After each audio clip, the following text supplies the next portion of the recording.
Assalamu alaikum guys, welcome back. Let's get into it. Why on earth would Israel be targeting Palestinian civilians when it has been seeking from the get-go to evacuate them, to provide humanitarian corridors, which it has defended, even though Hamas has fired onto these civilians as they seek to flee areas where Hamas has embedded its terror infrastructure in these civilian areas, in mosques, schools, hospitals, and every second house when I was in Rafah that we saw. That is the truth. How many houses did you see? That is the truly... How many houses did you see? Well, many of them were destroyed, Well, how many unfortunately. did you see? You said every second house. You saw yes. 10 houses. No, tens, so, plural. 10. Well, the how fact many? of the matter well, hang is... on, how many? But Hamas you said every clear. second house. Yes. So how many did you see? No, every second house. How many houses did you go into? It doesn't matter. Because, it does matter. No, because you've made a statement. You said every second house. How many did you go into? The houses were Give me a number. left there. You know how many houses you went into?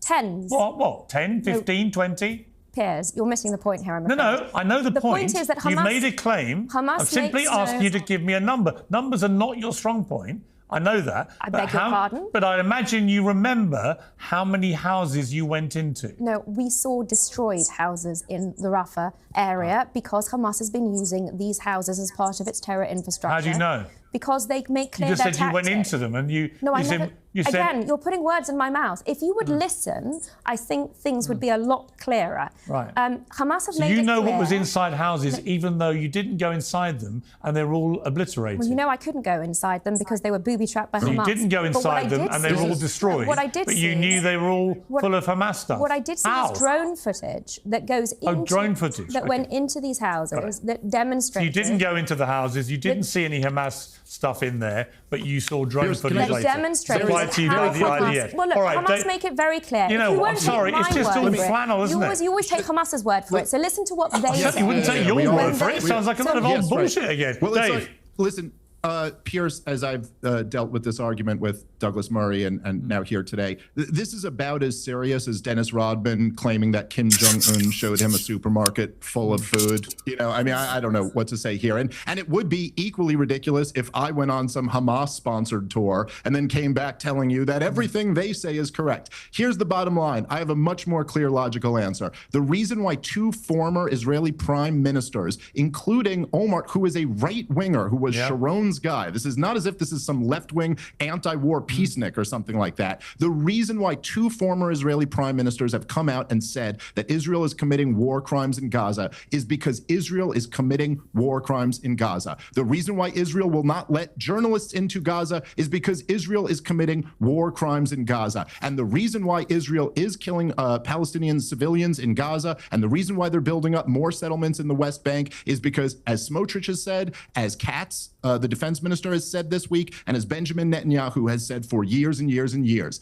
their plan is greater Israel. They want Gaza and the West Bank. They call it Judea and Samaria. They believe that it's rightfully Israel's. Benjamin Netanyahu showed up to the United Nations a couple weeks before October 7th with a map where it was all Israel. That's the bottom line. It's why they've been controlling these territories since 1967. See, the truth makes a lot more sense. And by the way, you know that Israel has nuclear weapons, but you won't say it on this program because you're not in the business of telling the truth about this conflict. You're in the business of defending Israel, which is fine. That's what you want to do. But all three of us know they have nuclear weapons. Maybe we should get into where does international law stand on the US and the UK being partners with a country who's not in the non-proliferation treaty, who has nuclear weapons. Maybe we could have a whole conversation on that next time, Piers. I think, come you know on, what? We all know what the truth is here. I've actually asked Netanyahu myself that very question and he didn't answer. So yeah, I think So I want to add a little comment there that the woman, I think it's an Israeli spokesperson,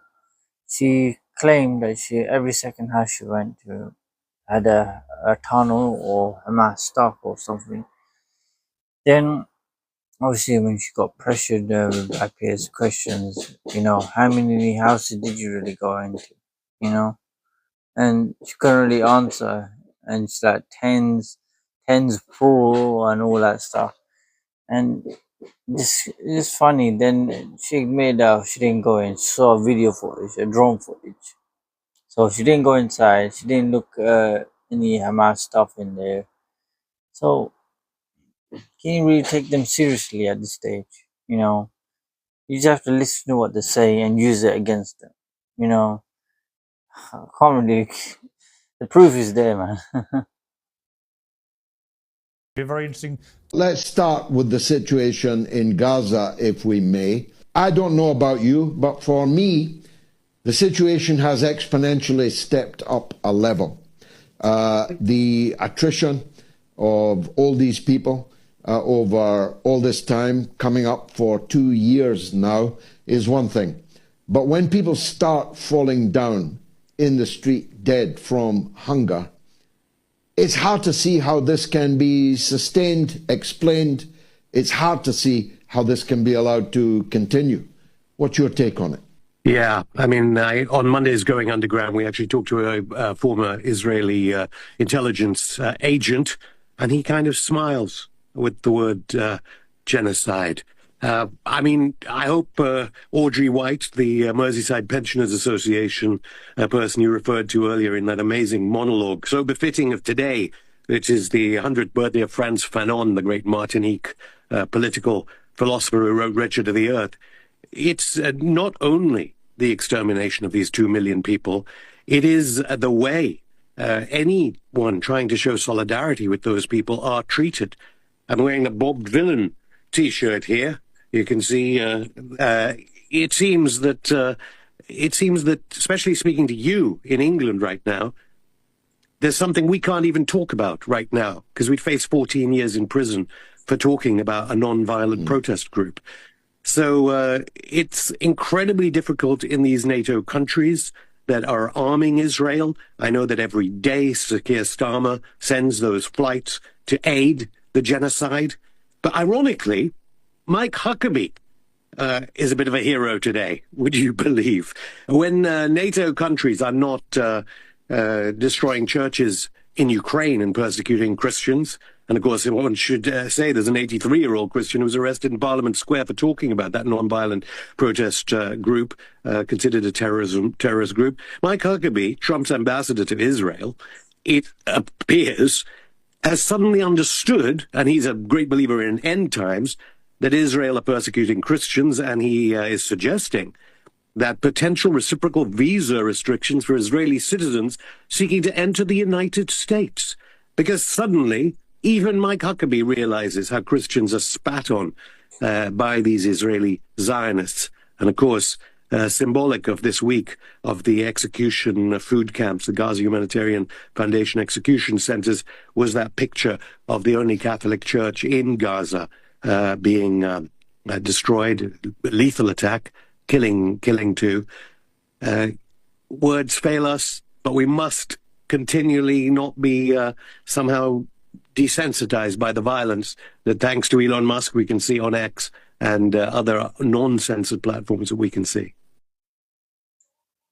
You think you own everything. Go ahead, you don't own everything, Rabbi Shmuley. You don't own the American government. You don't own the American people. By the way, when is America going to get its $300 billion back? We gave it to a bunch of criminals to murder children. Okay, you murder children with our money. Every day you take money out of my taxes. I go to work every day, and then Israel takes money out of it to murder Palestinian children. You've murdered 20,000 children already. You're the aggressors. Israel has already killed more babies than Hamas has killed civilians overall. Israel has killed a stadium full of women and children. And you are surprised that we compare you to the Germans? Omar Bartov, an Israeli-American Holocaust expert, just wrote an article in the New York Times saying that now the Israelis are doing the type of genocide that makes saying never again absurd. Absurd. Why are they doing the thing that was done to them? The world had tremendous sympathy for all Jews.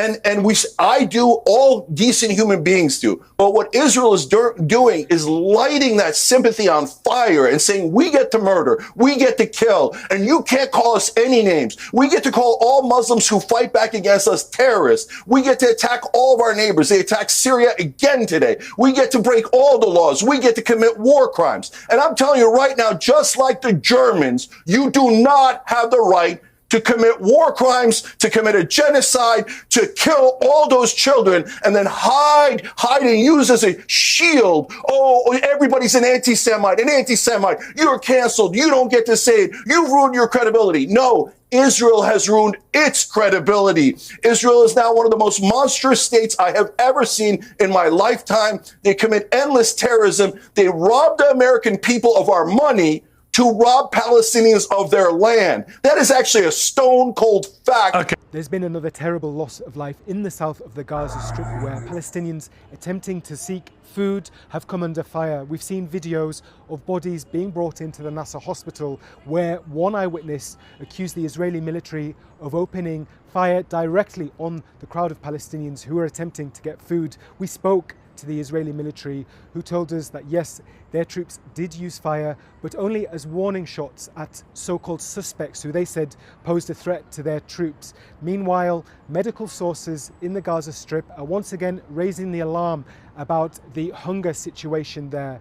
The United Nations has said that it's recording a doubling in the number of children who are presenting with symptoms of acute malnutrition. Meanwhile, the Hamas government media office has said that it has reported 69 cases of children who've died from malnutrition since the start of the war. President Trump, meanwhile, has talked about a ceasefire deal being very near, but one Palestinian official speaking to the BBC has denied that, saying there remains key sticking points over a number of issues that are being discussed.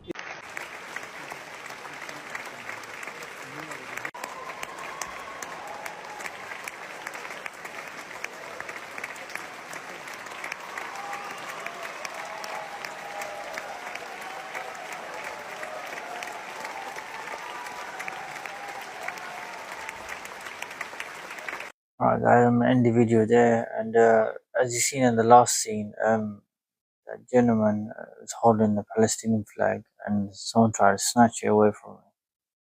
You know, we gotta think about this. Once you stand up for what's right, the people, the evil, you could say, they will come after you. You know, there's a good and a bad, there's a right and a wrong. There's always someone on the opposite side that will go against God, if you want to phrase it that way. And these people and elites, they have people in high position, they control. So in the UK, if you say anything regarding Palestinian action, you most likely will get 14 years or get up to 14 years. There's no freedom of speech anymore if you speak up for what you believe in. And I'd like to end it there. And if you're new to the channel, please like, share, and subscribe. Assalamu alaikum.